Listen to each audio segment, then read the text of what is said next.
अस्सलामुअलैकुम। कैसे हैं आप सब लोग? उम्मीद है सब ठीक ठाक होंगे, मज़े में होंगे। आज मैं आप लोगों को बहुत ही मज़ेदार से आलू के पेटीज़ बनाना सिखा रही हूँ। बहुत ही खस्ता होते हैं और सबसे बड़ी बात है कि इसे हम बगैर ओवन के आराम से घर में बना सकते हैं। इसे आप हाई टी पर या रमज़ान में अफ्तार में सर्व करें, सब वालों को बहुत ही मज़ा आएगा। तो चलें बिस्मिल्लाह पढ़ के अपनी रेसिपी स्टार्ट करते हैं। इसके लिए मैंने 1 कप मैदा लिया है, इसमें 1 टीस्पून नमक डाला है और साथ ही मैंने 4 टीस्पून इसमें घी डाला है। अब इसे अच्छे तरीके से पहले हम मिक्स करेंगे। मिक्स करना बहुत ज़रूरी है। देखिए इस तरीके से मैंने इसको मिक्स किया और मुट्ठी भी इस तरह के आटे को लें। देखिए इस तरह का होना चाहिए। अब इसमें हम पानी डाल के इसको एक नॉर्मल आटे की तरह गूंद लेंगे, लेकिन ना बहुत ज़्यादा सख्त हो और ना ही बहुत ज़्यादा नरम हो। और इस तरीके से इसको हथेली की मदद से रगड़ के गूंदें ताकि इसके अंदर अच्छा सा लोच आ जाए। जब इसको अच्छा सा गूंद लेंगे तो इसे हम 30 मिनट्स के लिए एक साइड पर रख देंगे। अब जब तक हमने डो को रेस्ट के लिए रखा हुआ है, हम इसकी फिलिंग तैयार कर लेते हैं। इसके लिए मैंने 1 टेबल स्पून भर के तेल लिया है और उसमें सबसे पहले मैंने इसमें डाला है ज़ीरा 1 टीस्पून। साथ ही मैंने इसमें हरी मिर्च डाली हैं 2 से 3 अदद काट के बारीक चॉप की हुई, और मैंने एक छोटी सी बिल्कुल प्याज डाली, तकरीबन 1 टेबल स्पून प्याज डाली थी। और साथ ही इसे मैंने डाल दिया है 1 टीस्पून अदरक लहसुन का पेस्ट। इसे अच्छी तरीके से हम चलाएँगे। इसे ज़्यादा ब्राउन नहीं करना है, बस इसको हल्का सा सॉटे करना है।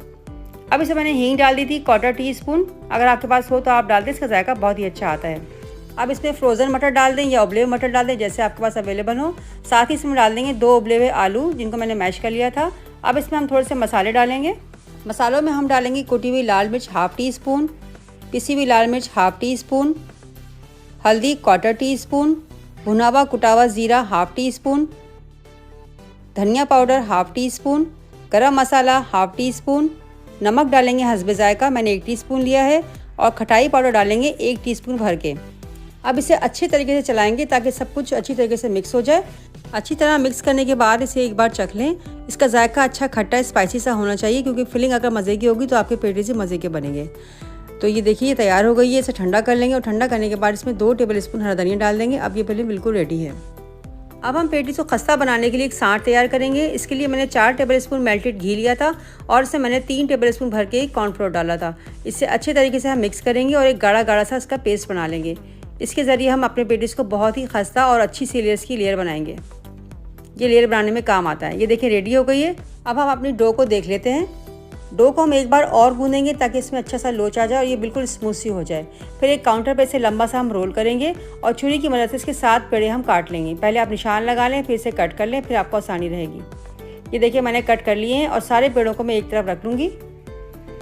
इसको इस तरीके से हम स्मूथ कर लेंगे। अब एक पेड़ा उठाएंगे और खुश्की हल्की से लगा के इसको हम बेल लेंगे। इसे हमें बिल्कुल पतला बेलना है, इतना बारीक कि आपकी उंगलियां आपको नज़र आने लगें। ये देखिए इतना बारीक मैंने इसे बेला है कि उंगलियां नज़र आ रही हैं। अब इनको साइड पे रखते जाएं और सातों को हम इस तरीके से हम बेल लेंगे। जब ये सब हम बेल लेंगे तो हम एक रोटी उठाएंगे, उस पर हम 1 टीस्पून के बराबर साँठ लेंगे और अच्छी तरह फैला देंगे। फिर दूसरी रोटी को इसके ऊपर रख देंगे। अगर वो छोटी हो तो उसको हाथ की मदद से खींच के इसको बराबर कर लें। इस तरीके से हर रोटी पे हम साँठ लगाते जाएंगे और फिर उसको फैला के दूसरी रोटी इसके ऊपर चिपकाते जाएंगे। जब 7वीं रोटी भी हो जाएगी उसके ऊपर भी साँठ लगाएंगे और फिर इसको दबा दबा के इस तरीके से हम फोल्ड कर लेंगे। ये देखिए 7 पेड़ों की रोटी मैंने फोल्ड कर ली है। अब इसे हम दोबारा काटेंगे और इसके हम पेड़े काटेंगे तकरीबन 6 या 7 आप इसे काट सकते हैं। अब देखें ये सब मैंने काट लिए हैं और इसको आप साइड से इस तरीके से हाथ से दबा के थोड़ा सा चपटा कर लें। हल्का सा आड़ा करना है इसको। ये देखिए चपटा मैंने कर लिया है। अब इसे हल्के हाथों से हम बेल लेंगे। बेलने के बाद इसको चारों तरफ से हम एक रेक्टेंगल की शक्ल में काट लेंगे ताकि हम अच्छा सा इसका पेटीज़ बना सकें। अब जो फिलिंग हमने रेडी की थी वो तकरीबन 1 टेबल स्पून हम भर के इस पर डालेंगे और साइडों में इसके हम पानी लगाएंगे ताकि इसके किनारे अच्छी तरीके से चिपक जाएँ और तलने के दौरान खुले ना। और इसको उंगलियों की मदद से अच्छी तरह दबा दबा के इसको मैं प्रेस कर रही हूँ ताकि ये बिल्कुल खुले ना, इसकी फिलिंग बाहर ना आए। ये देखिए कितना अच्छा ये पेटीज़ तैयार हो गया है। अब मैंने तेल को चेक करने के लिए जो किनारे बचे थे उनको थोड़ा सा मैंने फ्राई करके देखा है। तो ये देखिए कितनी अच्छी इनकी भी लेयरिंग आ रही है और ये पापड़ी की जगह आराम से छोले की चाट पे या दही बड़ों के साथ यूज़ हो सकते हैं। ये भी बहुत काम आते हैं, इन्हें आप यूज़ कर सकते हैं। अब गर्म तेल में हम पेटीज़ को डाल देंगे। तेल बहुत ज़्यादा गर्म नहीं होना चाहिए वरना ये ऊपर से जल जाएंगे और अंदर से कच्चे रह जाएंगे। अब इसे मीडियम आँच पे हम फ्राई कर लेंगे। चमचे की मदद से हम तेल को इन पेटीज़ के ऊपर डालते रहेंगे ताकि इनकी लेयर खुलती रहें और ये बहुत ही अच्छे से फ्राई हो जाएंगे। इनका अच्छा सा कलर जब आ जाए गोल्डन ब्राउन सा तो इन्हें हम निकाल लेंगे। छलनी में रख लें ताकि इसका सारा जो एक्सेस तेल है वो निकल जाए। ये देखिए कितने अच्छे से ये फ्राई हो रहे हैं। ये बहुत ही क्रिस्पी और बहुत ही मज़े के बनते हैं।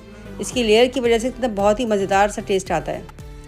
अब ये देखिए 3 मैंने इस शेप में बनाए हैं और 3 मैंने दूसरे शेप में बनाए हैं। गोल बेलने के बाद मैंने कोई कटिंग नहीं की और इसे मैंने फोल्ड कर दिया था। फोल्ड करने के बाद इसे कांटे की मदद से दबा दबा के आप वही मैंने जिससे पहले पानी लगाया है, फिर कांटे की मदद से दबा दबा के इसको मैंने शेप दे दिया है। इस तरीके से हाफ मून की शक्ल इसकी आ गई है और इसे भी इसी तरीके से हम फ्राई कर लेंगे। चम्मच से तेल डाल लेंगे ताकि लेयर खुल जाए। इसकी मैंने पानी से इतना अच्छा दबाया था कि इसकी कोई इसके अंदर फिलिंग बाहर नहीं आई और आराम से अच्छे से फ्राई हो गए।